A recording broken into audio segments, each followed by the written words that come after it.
Hello, this is question 15 on your June 2023 paper 1 from Edexcel. It's a mix of differentiation and iteration, and it's a kind of long working out. So you have this curve with this equation, and we have to find the derivative and write it in a very particular way. So we have a function divided by a function, so we are going to use the quotient rule. Remember the quotient rule? When I have the quotient of two functions, the derivative is this one. The formula is in the formula booklet, but the numerator is as well a product. So I have two functions, 7x and e to the power of x. So I'm going to use the product rule that is not in the formula booklet, but is easier to remember, yeah? So let's go to start. I'm going to write f prime x, so for a, and I'm going to differentiate the numerator using the product rule. Yeah, the first thing is differentiating the numerator. Product rule is derivative of the first one, 7 multiplied by the second one, plus derivative of the second one, which is e to the power of x again, multiplied by the first one, so 7x e to the power of x. That's my derivative of the numerator. So now I multiply by the denominator. You can write with the square root, or I think to differentiate is always easier to have the brackets. So I'm going to write the expression to the power of a half. Yeah, e to the power of 3x minus 2 to the power of a half. That's the first part. This is this part, and now minus. I copy the numerator, and I'm going to derivate the denominator. So minus 7x e to the power of x. And I'm going to differentiate the denominator, which is this one. Is a function to a power. So to differentiate, I differentiate like I did with the x only. So the exponent to the front, and this goes down by 1. So 1 half minus 1 is minus half. But then I derivate the function inside. Yeah. So this means I have 1 half, I'm not going to write the bracket, so 1 half multiply by the bracket to 1 less, and the derivative of the bracket, which is the derivative of this one, which is 3 e to the power of 3x times 3 e to the power of 3x, and all divided by the denominator squared. So the square root is gone, e to the power of 3x minus 2. Yeah, remember I have a square root, it goes a square, so I have e to the power of 3x. We have to write in a very particular way. So we have no roots in the numerator, but they are all here. And then we are going to factorize the 7e to the power of x. Or we can start with this one, for example, so we don't multiply anything that we don't need. So let's going to factorize 7e to the power of 3x, because it's in my 3 terms, 7e to the power of 3x, yeah? So if I factorize that, I have 7e to the power of x multiplying, so like a big bracket. If I factorize here, I have 1 plus x, still multiplying the same, so 1 plus x multiplying e to the power of 3x. You can expand in different order, so maybe you can expand this one and then factorize this 7 e to the power of x. It really doesn't matter. So, and I'm going to put together the 3 with the half, so 3 halves. I'm going to bring this to the front before the bracket, and the x, just I think is easier to see. So 3 halves x e to the power of 3x, and multiplying the e 3x minus 2 to the power of minus a half, all divided by e to the power of 3x minus 2. And now let's going to try and bring these roots to the denominator. So we have something multiplied by a root minus something else dividing by the same root, so minus something else divided by this root, and then my denominator is the root, what I have inside the root. Yeah. So what I'm going to do is to multiply this root here, so I will have something multiplied by a minus something, all divided by root a, and divided by a. And I can bring this root to the denominator, which will be a root a, which is a to the power of 3 halves. That's what I need. Yeah. So my root disappears from here. It becomes without the root here, and it becomes to the power of 3 halves there. Yeah. So I will have something a minus something divided by a to the power of 3 halves. That's what I'm doing basically. Yeah. So I'm multiplying this root that is in the denominator here, so the root disappears. Let me show you how it looks like. So I have 7e to the power of x multiplying by 1 plus x. Then the expression without the root, because we say it disappears when we multiply the roots. Then minus 3 halves x e to the power of 3x. And I don't have this at all because it has gone multiplying and then in the denominator. And the denominator to the power of 3 halves. So e to the power of 3x minus 2, 3 halves. And we are closer. So I'm going to expand this bracket because we need to factorize the e to the power of 3x. Yeah, and then have something else. So let's going to do that. I'm going to expand that bracket. So I have 7e to the power of x.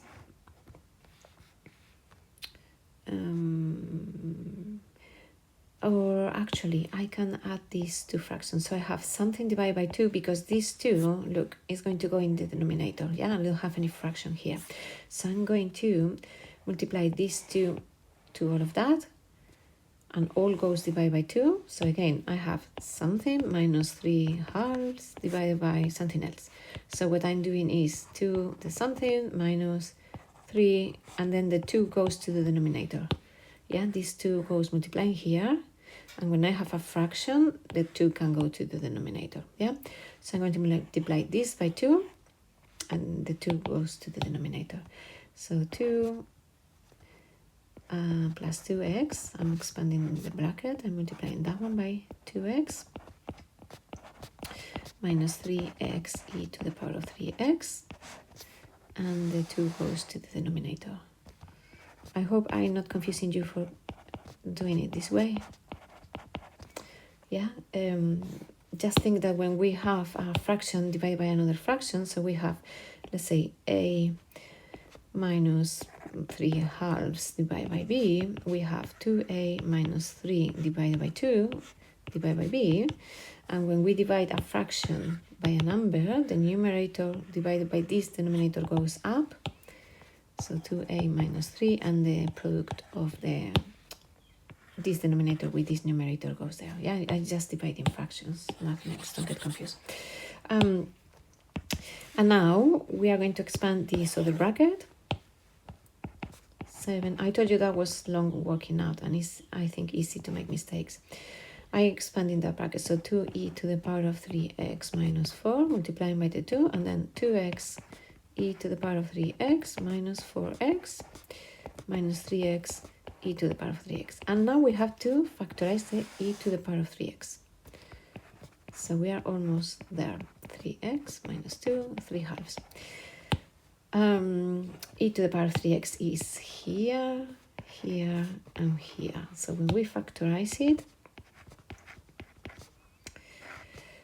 we have e to the power of 3x multiplying 2 plus 2x minus 3x. So 2x minus 3x is minus x. Yeah, so 2 minus x. I'm putting the x's together. 2 minus x. And then I have minus 4, minus 4x. Let me see how they write it. They write something x, something. So I'm going to write minus 4x minus 4. Yeah, and then we have it. This is the expression that we are looking for. So 2e to the power of 3x minus 2, 3 halves. Yeah, we have e to the power of 3x, 2 minus x, 2 minus x, and then something else, which means a is minus 4 and b is minus 4. Yeah, a is minus 4, b is minus 4. But that's my expression. Yeah, is that. Then b is a hence show that the x-coordinate of the turning points of the curve are solutions of this equation. Turning points are going to be when the derivative is equal to 0. So we are going to make this equal to 0 and make x the subject. Yeah, but not x in the exponents, just the x that is here. So let's go into do that. turning point is going to be when f prime is equal to 0, which means numerator is going to be equal to 0. So 7e to the power of x,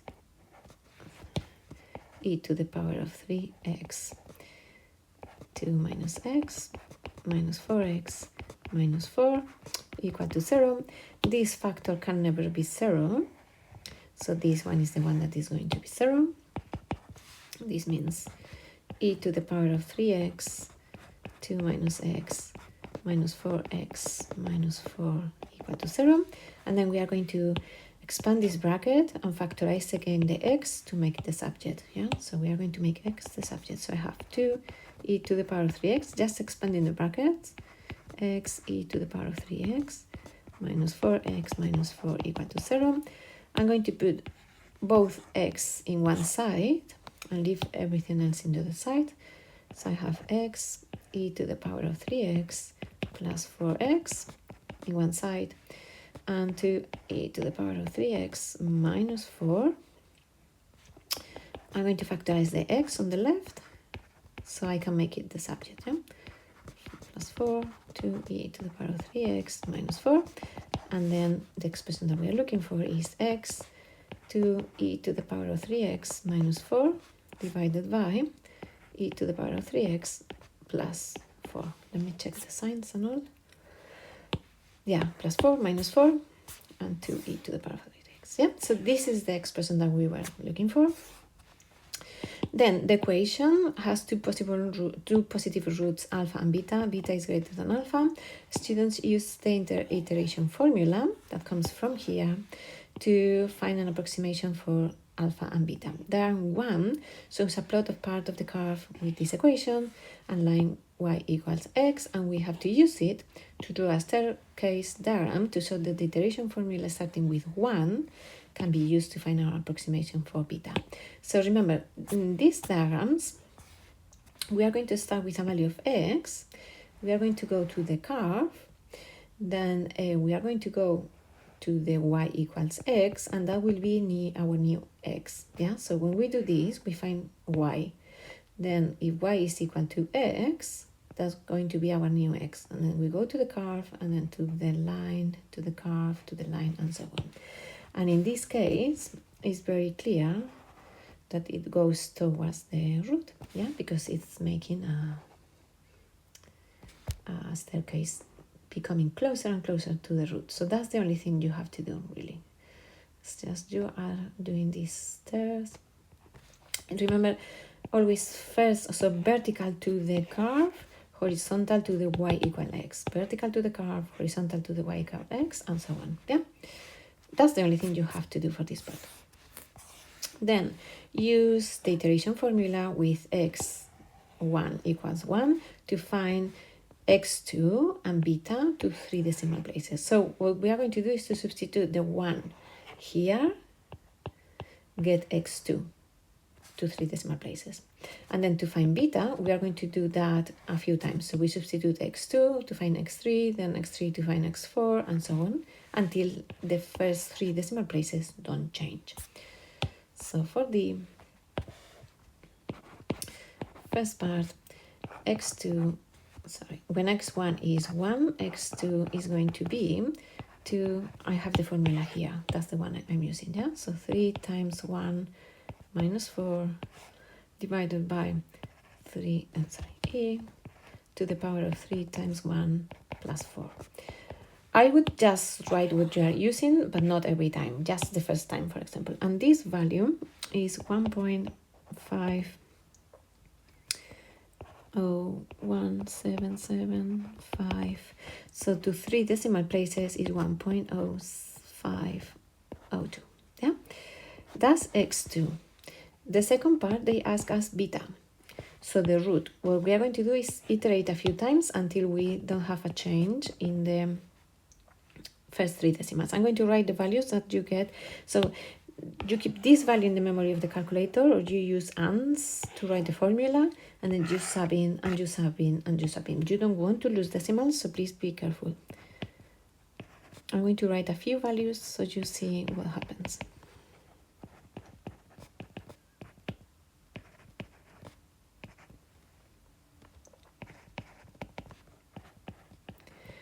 Just iterating using the calculator.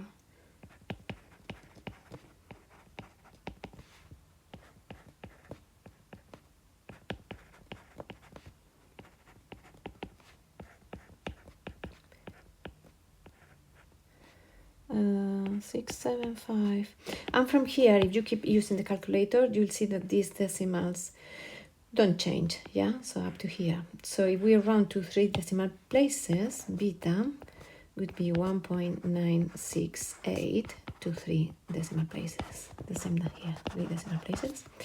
Yeah, and that's the root. So we keep iterating until the 3 decimal places don't change. Yeah. Well, actually the 4 decimal places, because when we round, this is going to affect the third one. Yeah, so the 4th don't change. And then using a suitable interval and a suitable function that should be stated, show that alpha is this value to 3 decimal places. So remember how these questions work.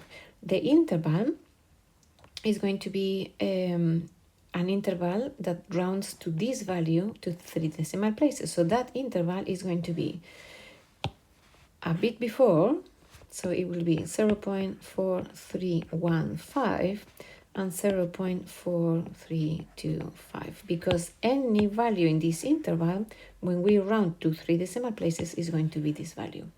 So what we want to prove is that there is a root in this interval. And remember, to check if it's a root, we are going to check if there is some change of sign. So we are going to use fx and see if there is a change. Yeah, fx, the one that we are trying to find the roots, is this one, is this function here. We are trying to find not the roots of the function, but the root. So don't get confused, because this is called fx, but we are trying to find the roots of these functions, that are the stationary points, yeah, the turning points. So this is our function, this is our iterative formula, and we are going to do f of I'm going to do here, so f of 0.4315, it was that one, no? 4315.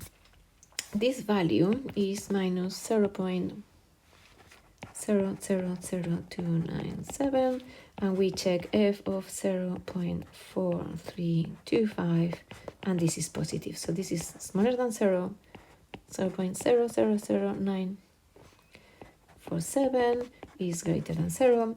We are calling fx to this function, so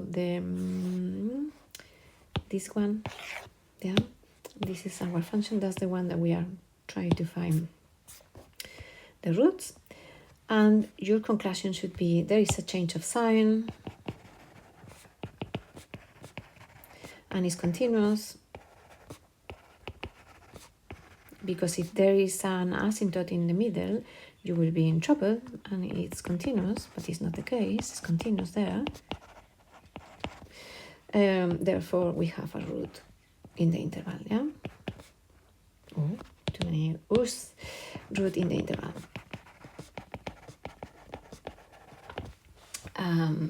And that root will be rounded to 0.432 to 3 decimal places, yeah? And that's all with this question. I think the longest part that can be a bit messy is this one. It's 5 marks for a reason, and because you need to apply 2 rules, and because then the working out you have to be able to write this way, and it's not obvious, yeah? So that's all with this question.